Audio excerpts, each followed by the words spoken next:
Brains. Brains. Num num num num num. The next film in my Amicus anthology horror review series is Torture Garden. Now, this is the second film after Dr. Terror's House of Horrors, which I've already done a video on, which you can check out on my channel. So Torture Garden was released in 1967. It was directed by Freddie Francis, once again returning after directing Dr. Terror's House of Horrors. This would be the second in a trilogy of films that Freddie Francis would direct for Amicus, the last being Tales from the Crypt. The film was actually written by Robert Bloch rather than the producer Milton Subotsky. Now, Robert Bloch may be familiar to some of you because he was in fact the director of Psycho. So, you know, this guy can write, and this started a fruitful association with Amicus, where he wrote quite a few of the anthology horror films that Amicus made. The film was scored by two composers, Don Banks, who was known for doing some Hammer films such as The Evil of Frankenstein and Rasputin, the Mad Monk, and the other composer was James Bernard, who had composed like a whole bunch of great films. He did most of the Dracula films for Hammer along the way. He also did a rescoring of Nosferatu as well. So you know, a really good composer, doing like the Quatermass films and things like that as well. So he was heavily associated with Hammer, the studio who was a contemporary of Amicus Studios. Released in 1967, Torture Garden stars Burgess Meredith, who you may have seen in The Twilight Zone. You may know him as Mickey, the trainer from Rocky, and the Penguin from the old Batman TV series. And he was co-starring alongside the likes of Jack Palance and Peter Cushing, who would be an ever-present force in all of the Amicus anthology horror films.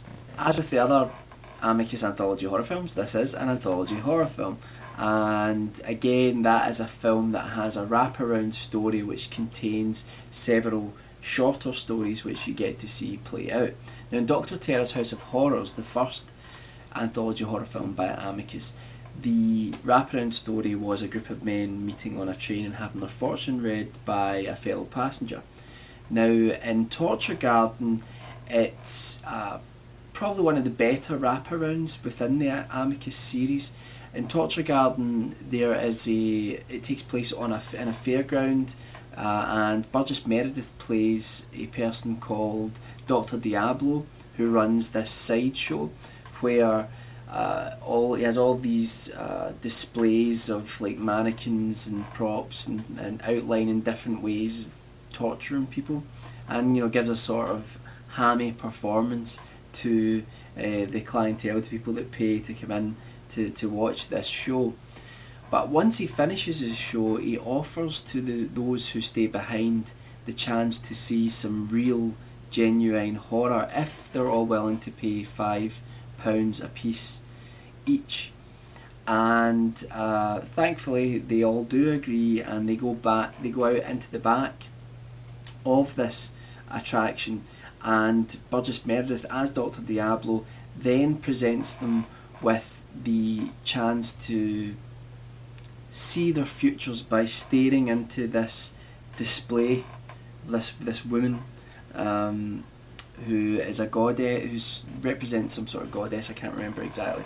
But anyway, when they stare into the eyes, into the sheaths that the doll has in our hands, the customers all each see their own futures, and that then plays out in front of all of us. So that's the wraparound.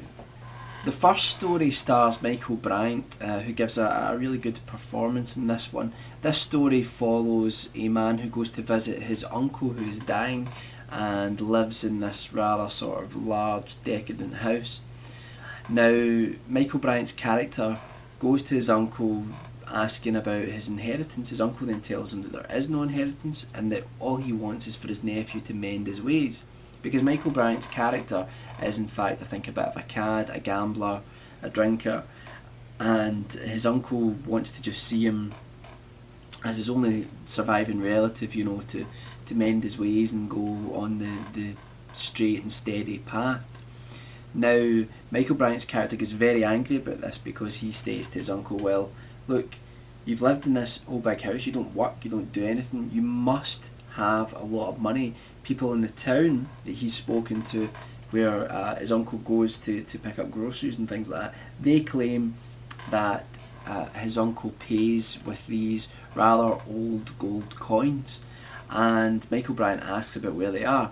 Now, while this is happening, it develops into an argument, and the uncle starts having some sort of attack and requires his medication. His nephew does not give it to him, effectively killing him. The character then searches the house for money. The doctors pretty much think that the uncle died of natural causes because he was ill anyway. And the nephew goes around the house looking for his fortune that he feels he's entitled to. Now, what happens is that he is confronted at one point by a black cat who seems to be able to telepathically communicate with him, and tells him that he in fact is the reason that his uncle was rich, and that if he's willing to do certain things for this cat, then he'll be presented with the same sort of money and luxuries that his uncle was. So you realise that the cat is really some sort of demon, you know, it goes very, very much back to like the old ideas of witchcraft and things like that. So that's what the first story is about. Probably giving you a little bit too much information, but there's still a lot more of the first story to play out after that. It's a good one because it doesn't really have a supernatural element to it, which is quite unusual for some of the Amicus films. There are examples of it in Asylum, for example. There are some stories that don't have a supernatural element to it. However, it's the only one in Torture Garden that doesn't. And this follows Beverly Adams, who plays an actress who wants to do anything to become famous, and she sort of steps over one of her best friends by ruining her dress deliberately so that this girl can't go out, and she takes her place. And it's going along with this sort of not extremely high profile actor, but someone in the business. Now, while she goes out with this man, she then meets someone else who is very, very famous, an actor who's really famous, and she wants to know the secret. She wants to know how someone like him has stayed at the top for so long, because she knew him when she was a little girl. Well, didn't know him personally, but she followed his films. She was a big fan of his work, so she wants to know how he stayed so young. And that's kind of what the story's about. It's about this girl that really will do anything to get what she wants within show business, and there is something sinister going on as to why you have, you know, the top 10 beautiful actors and actresses that all seem to remain young. So that's the second story. The third story in Torture Garden is one that is much maligned because it is quite sort of unintentionally funny, and it stars Barbara Ewing as a woman who falls in love with this famous pianist, and it's kind of a bit strange. It's a little bit about how different people in this musician's life are all jealous of the relationship that he's developing with this girl, to the point that his piano gets jealous. That's why it kind of gets unintentionally funny, but that's really what the third story is about, and I probably shouldn't go into it any more than that. The last story is one of the greatest segments in any anthology horror film, and it stars Jack Palance as a man who is an ardent collector of Edgar Allan Poe's belongings and memorabilia, things like that. And he meets Peter Cushing, who has like the ultimate collection of Edgar Allan Poe paraphernalia. So, you know, he's got like books, things that Edgar Allan Poe owned, you know, and Jack Palance is sort of asking, you know, can I buy this off you? And Peter Cushing says, no, this is like a sort of public showing of Peter Cushing's collection. So what happens is that eventually Jack Palance goes to meet with Peter Cushing's character, privately, and when they meet, Peter Cushing's character sort of says that, you know, I actually have more stuff than this, more stuff than you can ever imagine. And Jack Palance's character goes down into the basement of this house with him, and there he finds a sort of terrible secret to do with this amazing collection of Edgar Allan Poe's belongings. Brilliant story, but I don't want to ruin it for you, so that's as far as I'll go with that one. It's interesting to be going straight from reviewing Torture Garden into the next film in the Amicus Anthology Horror series, which is The House That Dripped Blood. That for the I can't even speak, for the reason that The House That Dripped Blood is actually seen as one of the best films in the Amicus series. Torture Garden, conversely, is seen as sort of poorer. It's either sort of forgotten about, unknown, people don't even know it exists, or it's, like, you know, much maligned by those who are fans of the series. I think one of the reasons for this is that Torture Garden sits kind of on its own in terms of the Amicus films, although it does share some similarities with Tales from the Crypt. Torture Garden has a much more serious atmosphere to it. You know, many of the Amicus stories are tongue-in-cheek. However, really, probably up until like the last shot of Torture Garden, the whole thing is played quite seriously. You know, it really is played quite seriously. The performances, I think, are what sort of holds Torture Garden together, because I do think that the wraparound is great. I think the wraparound stands out quite well. Again, it's a similar thing that you get in a lot of the Amicus films, where you have this sort of enigmatic, mysterious figure who you don't really know who he is, telling people about their futures.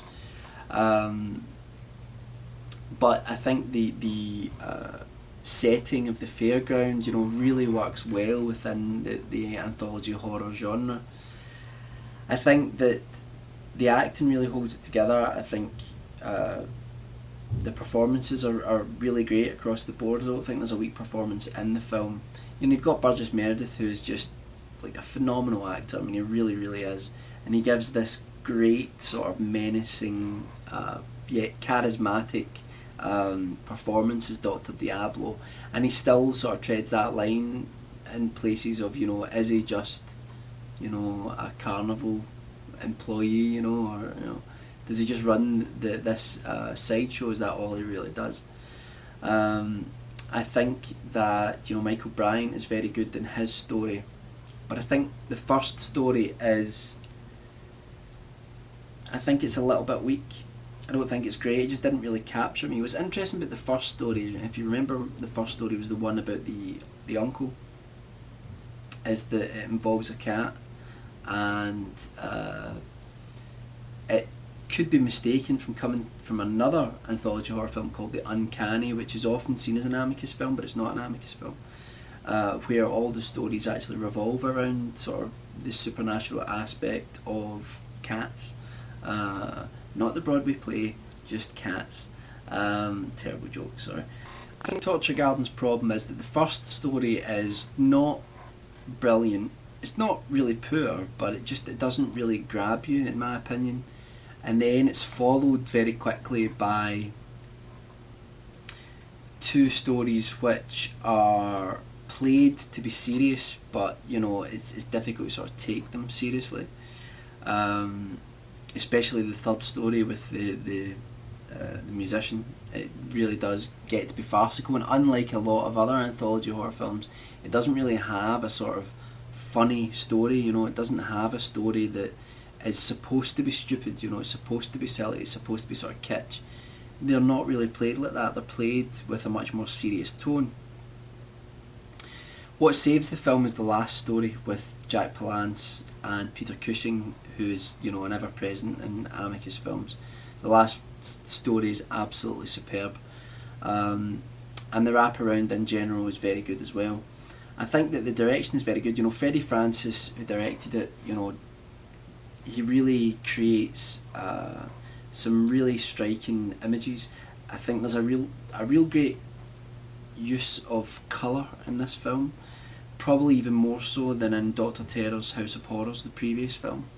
And I think the visual style that the director has is another reason that the film could have been a disaster, but you know it really does hold up.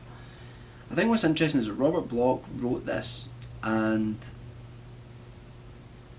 I think you can tell that it's written by a very talented writer, but I don't know if it's the execution of it that's wrong, but the stories just aren't as compelling to me as most of the other Amicus entries. And like I say, the serious tone,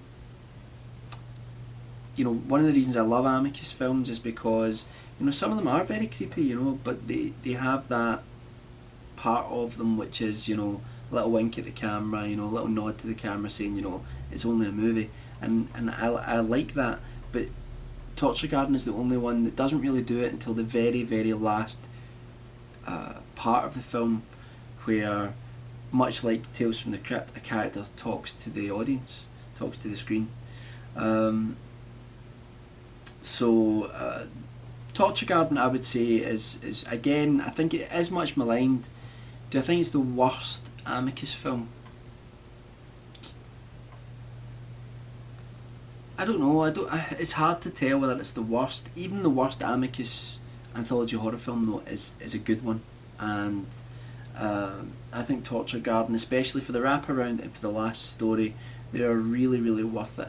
And I actually think, and he's someone who always gets made fun of in terms of his acting, and anyone who's watched Hawk the Slayer will know what I'm talking about here, but Jack Palance in the last film, I've read some reviews of Torture Garden and people have said that his performance is really hammy, it's really terrible, but I think he gives a stellar performance in this film as a collector who's obsessed. There's a moment in the film where Peter Cushing's character goes to take Jack Palance out of his collection, and it's like there's this desperate look on Jack Palance's face, and for someone who was quite known for being over the top in his performances, he gives a really multi-layered and subtle performance, I think. And I think he's actually, and I would never thought I would have said this, but I think he's the best thing in the film. I know people make fun of his performance, but I think he's the best thing in the movie. And you know, it's got Burgess Meredith and it's got Peter Cushing in it, you know, two of my favourites. But in this one film, Jack Palance is, you know, great. So I would watch it, but if you have seen the other Amicus films, bear in mind it's not it's not like the other ones. The closest one that it resembles in any way is probably Tales from the Crypt, which is the next one that Freddie Francis directed. But still, Tales from the Crypt has a serious tone. It is grim, but the stories are more compelling than Tales from the Crypt. But anyway, so I would still say definitely watch it. I do enjoy this film, but it is probably one of the ones I return to least. Yeah, I'll maybe get my DVD and watch the last story because it's so great quite often. So check it out and let me know what you think. I'm going to move on now to the next section of the video, which is the analysis section. So there are going to be spoilers. I'm going to talk about all the different things that happen in the film. So if you haven't watched the film, go away, watch it, then come back, watch the video, and you know, watch the second half of the video. Yeah, that's what I meant. So I'll see you shortly. Okay, so major spoilers. I think what's interesting about Torture Garden is that the wraparound kind of stands on its own in some ways. Now it does have the sort of common Amicus theme, which is, you know, a character telling people's futures. But the difference here is there's no twist ending. You know, these characters aren't already dead, you know, or anything like that. These characters have a choice. They have the ability to, you know, get out of their supposed destiny. You know, they're being shown what could happen. Now I think what it is that they're each shown what they really want and shown how it will destroy them. In the first story, Michael Bryant's character wants, riches. He wants to be rich. He wants to get his hands on his inheritance, and that ends up being his undoing through this demonic cat that sends him on a rampage. Then you've got the character, the actress. She wants to be made immortal, and when she is made immortal, she has to give up what it means to be human. So that destroys her. I think in the third story with the piano, that's probably, the character, I think, wants marriage, wants to settle down, and wants it with someone who is very well-to-do, and that ends up badly. And then lastly, and it's probably the most poignant one, is the fact that Jack Palance's character, well, maybe not poignant, maybe that's the wrong word, but the last story with Jack Palance's character, he is the collector, and he wants a complete collection, and in the end he's going to get everything that Edgar Allan Poe had, and in return he's going to burn in hell for eternity. So I think it's interesting because at the end of the film, we see that all these things these people have wanted have, that's destroyed them, and then they all disappear. It's as if they've actually all walked away from what their fate's going to be. Now, you don't really know that. You don't know that they won't go down the paths that they've already seen. The only person is Jack Palance, and that's something which is, I think a lot of people don't realise when they watch Torture Garden, is there's actually a little point to debate with the Jack Palance character. Jack Palance, after he's shown his future, turns round to Dr. Diablo and says, "It's you, it's really you," and starts laughing as if he kind of knows that he's the devil, right? And Jack Palance's character, at some point in the Edgar Allan Poe story, takes a lighter, and then he has it on him in the wraparound. So it's almost as if either it's already happened to him and he's already stuck there, right? He's already sold his soul to the devil, and it's being kind of explained to him, right? Either that, or he is going to go down that route. He's got the lighter, but he's not finished his story. Maybe he's in the throes of the story, which I think's interesting. But it's interesting that Jack Palance's character stays behind. He stays behind to talk to Dr. Diablo, and there's just but he seems kind of happy about it. It's kind of weird. It's kind of like, there are some people that will say, "I'd sell my soul for that," and it's as if Jack Palance's character is quite happy to sell his soul for that. He's quite happy to get everything that he always wanted, regardless of what it means in the long term. So I think that's a really interesting part of this film, and I think that compared to the other Amicus films, there's not a lot to debate in terms of the wraparounds. The wraparounds normally have some sort of twist ending, which is really overt and in your face, but with this one, it's slightly subversive. You don't exactly know what's happening with that Jack Palance character, which is actually quite clever, and I think that's when you can tell that it's written by someone like Robert Bloch. Back to the first story, the Michael Bryant story in the house with the sort of demon cat. I think that sort of annoyed me about that story. I think just the idea of this sort of, I think it's like the idea it's like a familiar of this like famous witch, and which classically wear things like black cats. That's why we see images of witches and brooms with black cats. The cat is meant to be more than just a cat. It's meant to be like a sort of demonic creature. But I didn't find that story engrossing. But the whole way that they tried to show you that the cat was telepathically communicating with Michael Bryant's character, Michael Bryant would just repeat whatever the cat was supposedly saying to him. He would say, "You want me to go and kill this person," and it, I don't know, it just didn't work for me, it's still like shot well. It's still, you know, there's some creepy moments in the house, but I just don't really. I just didn't really enjoy the story. Just personally for me, I didn't really find it that engrossing. Now, as I said, the film really suffers from the fact that the two middle stories really dip. You know, the second story, I think, you know, it doesn't have a supernatural facet to it, because in the end it's a doctor who is basically replacing like actors and actresses' entire bodies, but then that gives up their ability to love, to hunger, to, you know, all the things that, you know, make people human. They're taken away from them, and I think that story, it's interesting because it's probably, I'm not saying it's true, but I think it's a really good criticism of what Hollywood is, and probably was back then, and certainly is now. So I think it's good from that perspective, you know, about this sort of insatiable want for youth and to look as good as possible.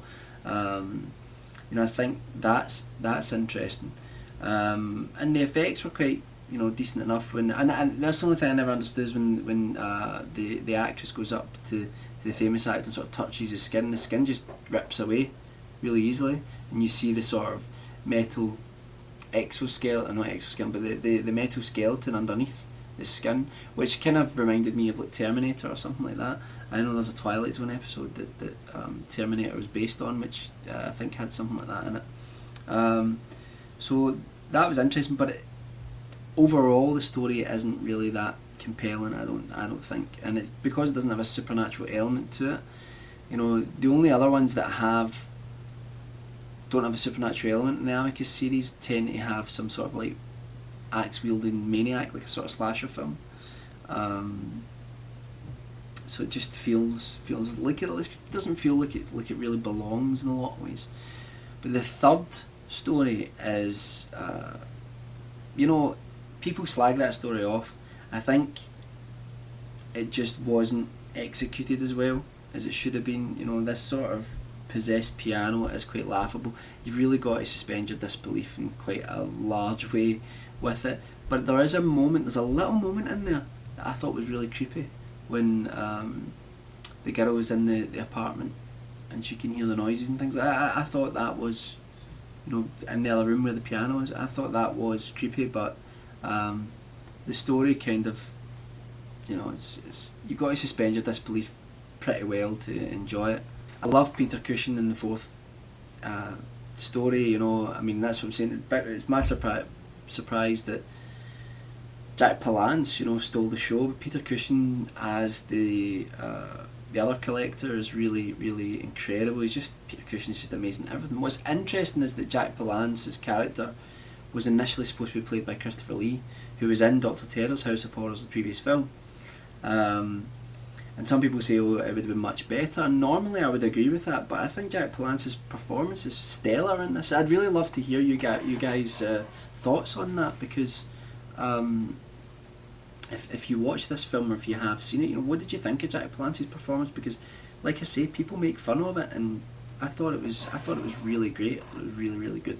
But the fourth story, just in general, with the, you know, the resurrected Edgar Allan Poe, who then manages to escape by sort of fooling Jack Palance's character into taking his place in Hell's Fires. That was really interesting. I thought the effects were really good when Jack Palance walks up to the door and everything, the flames sort of all go around it, and it's as if he's just stuck there in that room forever. But the funny thing is, he doesn't look annoyed or upset. He's kind of like, he tries to leave and he's kind of like, oh, I can't leave, so I'll just stay here with all this Edgar Allan Poe stuff, you know. So he is the one character that seems happy that he got what he got, and that, you know, it didn't really matter what was going to happen to him in the end. I think in the end, with the wraparound, it's interesting that, you know, if you look at this film, Torture Garden, and then you look at Tales in the Crypt, there's a point where the storytellers look at the camera and it's very, very similar. It's Ralph Richardson in the Tales from the Crypt, and here's Burgess Meredith. and I think that's really interesting that it's they kind of mirror each other, and in a lot of ways, Tales from the Crypt is really, to me, Torture Garden redone, but the way it probably should have been done. But that being said, there's a quite a hammy effect at the end with Burgess Meredith where his face changes. It's quite a bad transition, but you know, if the rest of the film had been kind of kitsch, you know, it would like be enjoyable, more enjoyable. But the ending jars with the rest because Dr. Diablo's kind of, it's all of a sudden sort of tongue in cheek, but it wasn't for the rest of the film. So it's kind of strange that way. And it's interesting to think, you know, who is Dr. Diablo, who is Burgess Meredith's character. You know, it seems as if he's the devil, but you don't really know. It's never completely said because he is actually giving people the chance. Then he says that's the sport. You know, you give them the chance, and then you get them anyway. You get their souls anyway. So, Torture Garden. It's a strange film. It's probably the weakest in terms of the story. The actual stories aren't that great, but the last one is brilliant, and the wraparound is great. So I would still recommend it. I still think it's a thoroughly enjoyable film. I love all of the Amicus films, and I love Torture Garden. It's just that I think it sits outside of the series a bit. So check it out. The next film that I'm going to be reviewing, we're going to be looking at, is The House that Dripped Blood, which is the next film in the Amicus anthology horror series. Remember to join me on the forums down below. We're talking about all sorts of different films and things like that, and we can discuss this review series there as well. And I've also got a blog which I've started, and there'll be a link down there with that as well. And that's it. So I'm really enjoying doing these Amicus reviews. And what do you guys think of this film, if you have seen it? Or have you even heard of it, you know, because let's say it's quite obscure compared to the other ones, but if you have watched it, I'd love to hear your thoughts on it. And thanks for watching, as always, guys. I don't know why I did that.